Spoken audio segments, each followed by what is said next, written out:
Brixton Brothers, Day 5, Chapters 11 through 13.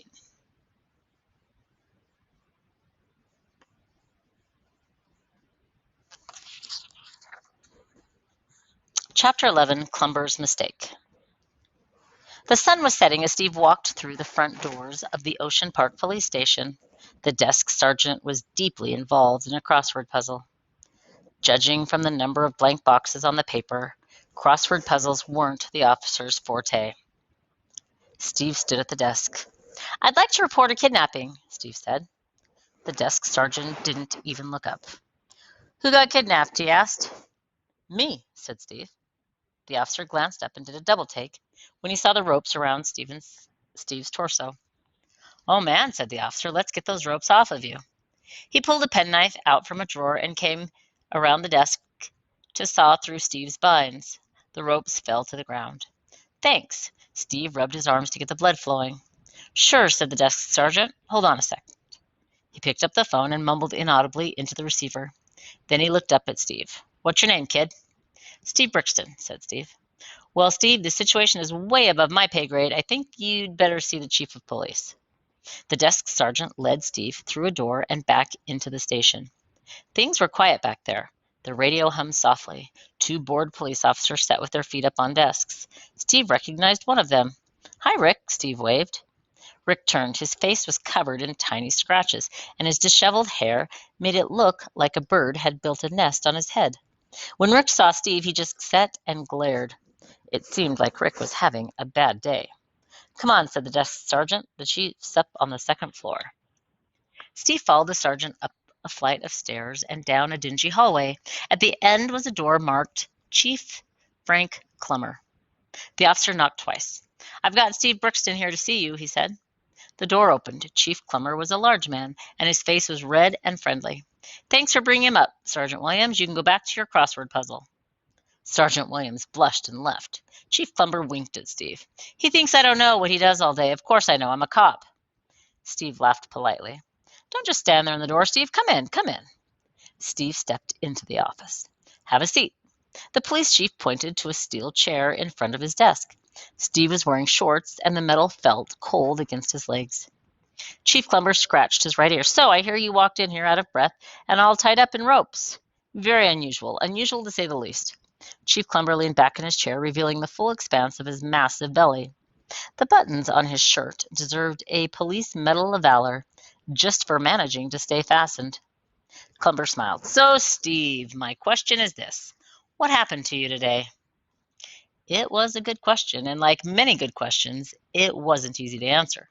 Steve tried to think. He placed an illustrated history of American quilting on Clumber's desk. "It all started when I checked this book out from the library," Steve said. Chief Clumber looked at the book and frowned. Explained. So Steve did. He told Chief Clumber about the alarm, the librarians, and the chase, about Miss Bunt, Mackintosh, and the detective's license, about Mr. E and the MacGuffin quilt. As the story unfolded, Chief Clumber's frown grew bigger and bigger. When Steve finished, Clumber was silent. His face was now a deep and angry chartreuse. Steve realized how crazy he sounded. Chief Clumber probably thought he was playing a practical joke. Finally, Clumber opened his mouth to speak. "You're just a typical private detective, aren't you?" Steve's mouth went agape. "What?" he asked. "You heard me. You private detectives are all the same. Too good for us regular police. Until you get into some real trouble, that is. Then you come crying to us for help." Chief Clumber snorted. "I should throw you out of my office right now, detective." "But I'm not a detective," Steve protested. "You just said you were." "No, I said the librarians mistook me for one. There's been a horrible misunderstanding." Chief Clumber squinted. "What did you say your last name was?" "Brixton." "You're Carol Brixton's boy, right?" Yes," said Steve. "So you're the one who solved the Blackbird robber case," said Clumber. "Excuse me," said Steve. "Sergeant Elliott came in here this morning and told us about your crackpot theory." Everyone had a good laugh at the thought of a bird robbing old ladies, but I had a funny feeling, a hunch. So I sent him climbing trees to check out every nest in Ocean Park. Sure enough, he found the jewels in an elm by the harbor. Of course, the crow wasn't happy. Sergeant Elliott got scratched up pretty bad. Steve was so elated he momentarily forgot his situation. I knew it, he cried. I knew I was right. Clumber shook his head in disgust. You solve Ocean Park's toughest mystery over dinner and then tell me that you're not a detective? You must think I'm an idiot. But I'm just a kid. I don't know who these librarians are or who this Mr. E is. You have to help me. For the first time all day, Steve felt like he was going to cry. Clumber rose slowly from his chair. Look, I've never heard of these librarians, and I've never heard of this Mr. E guy either. He walked over to the door. I'll go get a report and fill it out, but you can't expect me to give this case any priority. You made this mess. You've got to clean it up, detective. Steve wished people would stop calling him that. Clumber shut the door to his office. Steve sat alone. Steve had been waiting a while when the fax machine in the corner started beeping. The machine buzzed and whirred as it slowly spat forth a piece of paper. From his chair, Steve watched as line by line the fax printed out a photo. It was a picture of a human face. The face was strangely familiar. The hair, those eyes, that nose. Oh no. Steve was incredulous. He was staring at himself. It was his 7th grade school picture, which had been taken at the beginning of the year when he still had his retainer. He'd forgotten to take the retainer out. Plus, he had blinked when the flash went off, which is why this picture was the worst picture ever taken of Steve. He thought he had destroyed the copies, including all 64 wallet-sized prints. Steve was overwhelmed by horrifying questions. Who had gotten hold of this photo, and why was it being faxed to a police station? He was even more horrified when the words below his photo gave the answers. Wanted by the U.S. government for treason. Steve Brixton, private detective. Warning, this individual is a highly trained detective and should be considered extremely dangerous. Arrest on sight. Chapter 12, A Daring Escape. The librarians! The fax must have come from them.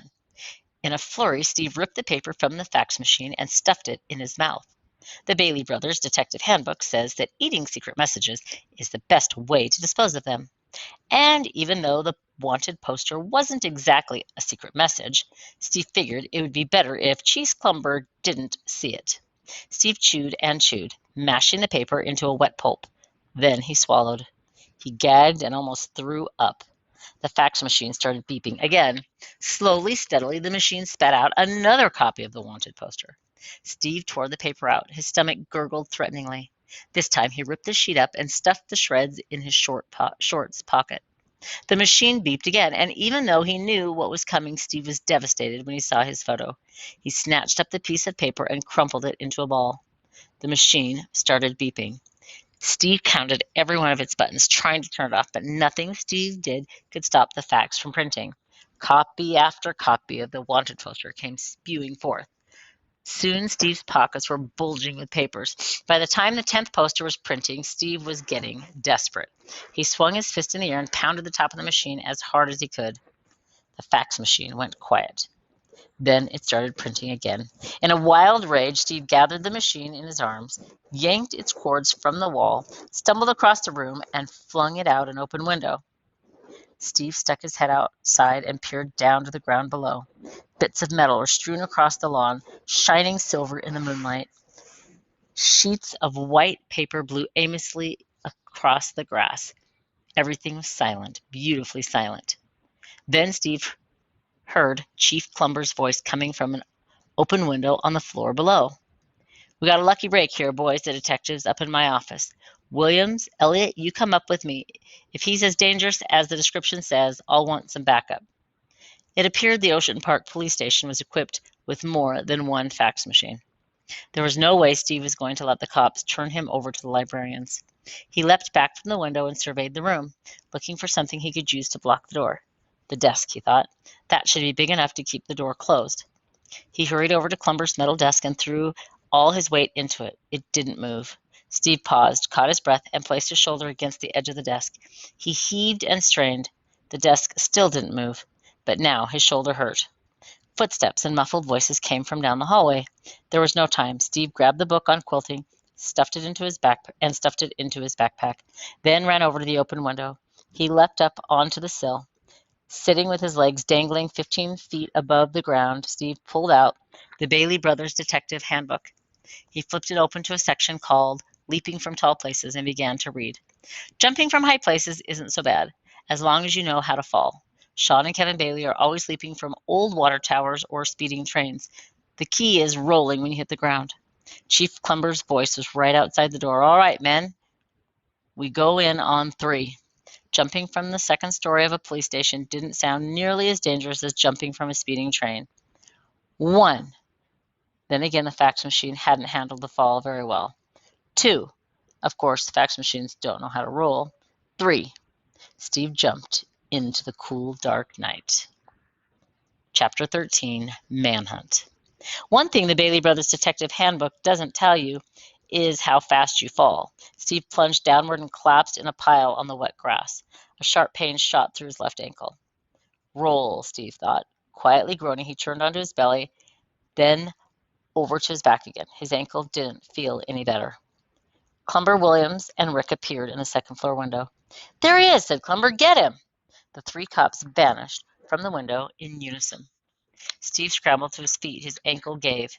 There was no way he could outrun the police, but Steve had an idea. And instead of running away from the police station, he ran back toward it. He lifted himself through an open window on the first floor. He was back inside, crouched on a cool tile floor.